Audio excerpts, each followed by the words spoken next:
একটা যোদ্ধা টিম, যোদ্ধা দল, তারা হচ্ছে কোনো একটা অঞ্চলে গেছে বা কোনো একটা রাজ্যে গেছে আক্রমণ করতে। তো তাদের মানে জাহাজের এই সৈন্য দলের যে লিডার ছিল, এই লিডারটা খুবই সাহসী এবং খুবই দক্ষ যোদ্ধা ছিল। তো সে জাহাজ থেকে তার দলবল নিয়ে সৈন্যদেরকে নিয়ে নামলো। কিন্তু নামার কিছুক্ষণ আগ থেকে কি সামনে রাজ্যের কি অবস্থা সেটা তো দূর থেকে দেখা যায়। তো সমুদ্রের পারে যে ওই রাজ্যের কাছাকাছি যেতেই তারা বুঝে গেল যে তারা যে কয়জন আছে বা জাহাজে যত সৈন্য নিয়ে আসছে তার থেকে ওই পাড়ের মধ্যে বা ওই রাজ্যের মধ্যে সৈন্য সংখ্যা, সরঞ্জাম, অস্ত্র থেকে শুরু করে সবকিছু অনেক অনেক বেশি। তো তাদের আসলে জিতার কোনো চান্সই নাই। তো তারা যখন অলমোস্ট, এখন তাদের সিচুয়েশনটা এরকম ছিল যে তারা যদি মানে একেবারে কাছে চলে আসছে যখন, তখন মোটামুটি যখন সিনারিও সব ক্লিয়ার যে এখন আমি যদি ল্যান্ড করি ওদের সাথে যুদ্ধ করতে যাই তাহলে আমার সাথে হারা ছাড়া কোনো উপায় নেই। তো তখন যেটা করলো ওরা সমুদ্রের কাছাকাছি একটা জায়গায় নোঙ্গর করলো বা হচ্ছে একটা জায়গায় ওদের জাহাজকে ভিড়াইলো। ভিড়ানোর পর যে লিডার, যে একটা কমান্ড করলো, সে কমান্ড করলো কি, সে কমান্ড করলো হচ্ছে জাহাজকে পুড়ায় দাও। জাহাজটা ছিল জাহাজকে পুড়ায় দাও বা ধ্বংস করে দাও। তো এইটা শুনে যারা হচ্ছে একদম মানে নর্মাল সৈন্য ছিল তারা খুব ভয় পেয়ে গেল। তারা বললো হ্যাঁ যদি আমি জাহাজ পুড়াই দিই তাহলে কেমনে কি হয়, আমি যদি যুদ্ধ করতে যাই আমাদের হচ্ছে যে যদি আমার পরাজয় চলে আসে তখন তো আমাকে জাহাজে করে উঠেই পেছনে ব্যাক করতে হবে। তাহলে যদি জাহাজই পুড়াই দিই তাহলে বা নষ্ট করে দিই তাহলে আমি আর মানে তাহলে তো আমার মৃত্যু ছাড়া কোনো উপায় থাকবে না যদি আমি ব্যাটেলে ফেল করি। তো যাই যাই বলুক দেখেন দিন শেষে হচ্ছে ওই কমান্ডারের কথাই হচ্ছে ফলো করা হলো, জাহাজটাকে নষ্ট করে দেওয়া হলো। তারা কাছাকাছি যায় ক্যাম্প করে তারপর আস্তে আস্তে যুদ্ধ করা শুরু করলো। যুদ্ধ যখন শুরু হইলো, জাহাজটা পুরানোর আগ পর্যন্ত যোদ্ধাদের মনে যুদ্ধ করা নিয়ে চিন্তা ছিল একরকম। এখন জাহাজটা পুরাই দেওয়ার পর যুদ্ধটা হয়ে গেছে টোটালি ডিফারেন্ট। কেন?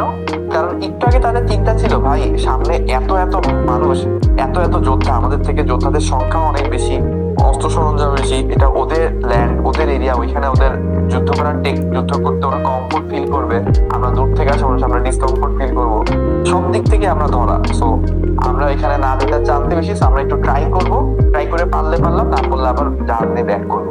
এটা ছিল হচ্ছে তাদের মেন্টালিটি।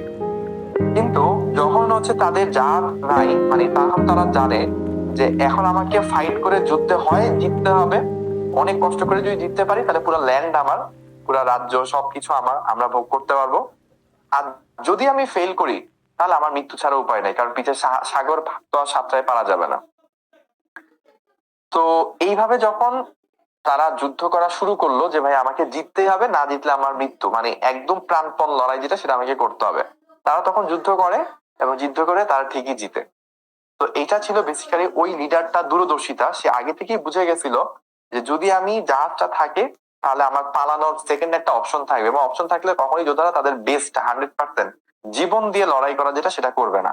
তো জাহাজটা সে এই কারণেই পুরাই ছিল, কারণ সে নর্মাল ভাবে ফাইট করে এই ব্যাটেল জিতা সম্ভব না, এটা করতে হলে একেবারে জীবন মরণ দিয়ে যুদ্ধটা করা লাগবে, এবং ওইটা বের করে আনার জন্য সে কাজটা করছিল। খুবই রিস্কি ছিল, জীবন অনেকে চলে গেছে, হয়তো অনেকে চলে, সবারই চলে যেতে পারতো, ওইটাও হওয়া সম্ভব ছিল।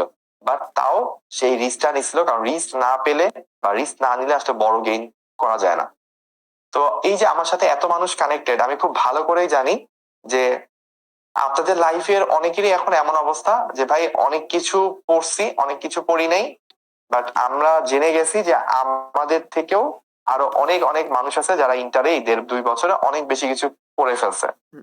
সো ওদের বোর্ড পরীক্ষা ভালো করার চান্স, ওদের মেডিকেলে ভর্তি পরীক্ষায় বেটার করার চান্স, ওরা বুয়েটে টিকার চান্স যত বেশি, ওই রাস্তায় তারা যতটুকু আগে গেছে তারা, আমরা তার থেকে অনেক অনেক পিছায় আছি। তাহলে এখন ভাইয়া অপশন কি? অপশন হচ্ছে দুইটা। একটা হচ্ছে যে আপনি হচ্ছে ওই যে ওই যোদ্ধাদের মতো যে ভাই যদি না পারি তাহলে জাহাজ নিয়ে পলায় যাব। তো যদি আমি না পারি তাহলে হচ্ছে ভাই কোনো একটা ছোটখাটো ভার্সিটিতে বা কোনো একটা প্রাইভেটে পড়ে বা কিছু একটা করে জীবন কাটাই দিব। আর আরেকটা হচ্ছে ওই লিডারের মতো আপনি চিন্তা করতে পারেন, সেকেন্ড অপশনই রাখবো না, হয় আমি জিতবো নইলে আমি মরবো। সেটা যদি আপনি রাখতে পারেন তখন আপনার কি করতে হবে? আজকে থেকে ধরেন শুভ ভাই একটা ক্লাস করায় গেছে, ধরেন শুভ ভাই খুবই খারাপ পড়াইছে, শুভ ভাইয়ের কিচ্ছু আপনি বুঝেন নাই, পরের ক্লাস আপনি করলেন, পরের ক্লাস ধরলেন আপনি বায়োলজি করছেন, বায়োলজিও ক্লাস বুঝেন নাই, কারণ আপনি না বোঝার পিছনে একটা কারণ হইতে পারে যে আমি অনেক খারাপ পড়াই, এটা একটা হইতে পারে। আরেকটা হইতে পারে যে আপনি হয়তো আগের টপিক গুলা এতই বেশি ফাঁকিবাজি করছেন যে এখন আসলে একটা চ্যাপ্টারের সাথে অনেক অনেক চ্যাপ্টার অনেক কিছু রিলেশন আছে, কিছুই আপনি ধরতে পারতেছেন না, ওইটার কারণেও আপনি না বুঝে থাকতে পারেন। তাহলে এখন আপনার তাহলে কি করতে হবে? জীবন মরণ লড়াই যদি করতে হয় তাহলে আপনাকে রুটিন করতে হবে যে আজকে যেটা পড়ানো হয়েছে আজকে ওইটা যেমন যাই হোক আমাকে বুঝে শেষ করতে হবে, ওইটার কারেসপন্ডিং প্র্যাকটিস বুকের প্রবলেম শেষ করতে হবে। কালকে সকালে বা কালকের দিনে এই নিউটন মেকানিক্স রিলেটেড যদি কোনো পরীক্ষা থেকে থাকে শিখতে, ওই পরীক্ষা আমাকে যেমন হোক যেভাবে হোক খুব ভালো করে দিতে হবে এবং 80-90% মার্ক করে আমার তুলতে পারতেই হবে যেমনি হোক। ওইটার জন্য যে আমাকে রাতে 2টা-3টা পর্যন্ত জাগা লাগে আমি জাগবো, এবং এই জায়গা এই কষ্ট করাটা আমি আজকে একদিন দুই দিন না, এটা আমাকে টানা এই কয়েক মাস বোর্ড পরীক্ষা পর্যন্ত তো দিতে হবে, বোর্ড পরীক্ষার পরও অ্যাডমিশন পর্যন্ত দিতে হবে। এই জীবন মরণ মানে আমি বুয়েটে ধরেন আপনার স্বপ্ন যদি হয় বুয়েট, বুয়েটে চান্স পাইতে হবে, চান্স নাই মানে কোনো অপশন নেই, চান্স না পাওয়া মানে হচ্ছে মরে যাওয়া। এই টাইপের চিন্তা বা এই টাইপের ডিটারমিনেশন নিয়ে যদি আপনি পড়তে পারেন, still now you have enough amount of time to crack BUET.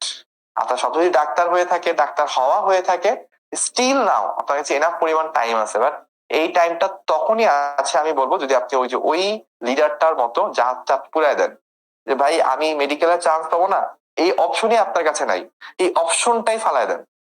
Chance পাইতেই হবে, যেমন হোক পাইতে হবে। জানি না আমার সামনে কত হাজার হাজার লাখ মানুষ আগায় গেছে, 1.5 বছর আমি কতটুকু ফাঁকিবাজি করছি এটা আমি জানি না। আমার সামনে আমার কলেজের রোল এক আমার থেকে কত বেশি পারে সেটাও আমি জানি না। বাট আমি এইটুকু জানি আজকে থেকে আমাকে ওই ওদের মতো যুদ্ধ করতে হবে যে ভাই দেয়ালে পিঠ থেকে গেছে, আবার না পারলে হবেই না, আমাকে পারতে হবে। এই পারতে হবে এইটুকু জাস্ট জানি, না পারলে মরণ।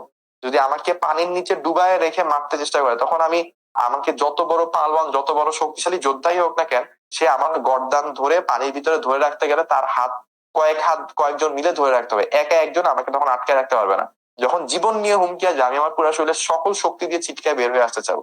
ওই সকল শক্তি দিয়ে ছিটকায় বের হয়ে আসার মতো চেষ্টাটা আপনার এখন থেকে ওই বোর্ড পরীক্ষা পর্যন্ত প্রত্যেক দিন করতে হবে। পারি না এটা কোনো শব্দই না, আপনার ডিকশনারিতে থাকা যাবে না। পারি না মানে আমাকে ট্রাই করি নাই, আমি ট্রাই আরো কয়েকবার করা লাগবে, এটা জাস্ট আপনার ফোকাস হইতে হবে। ঠিক আছে, ওকে, তাহলে চলেন আবার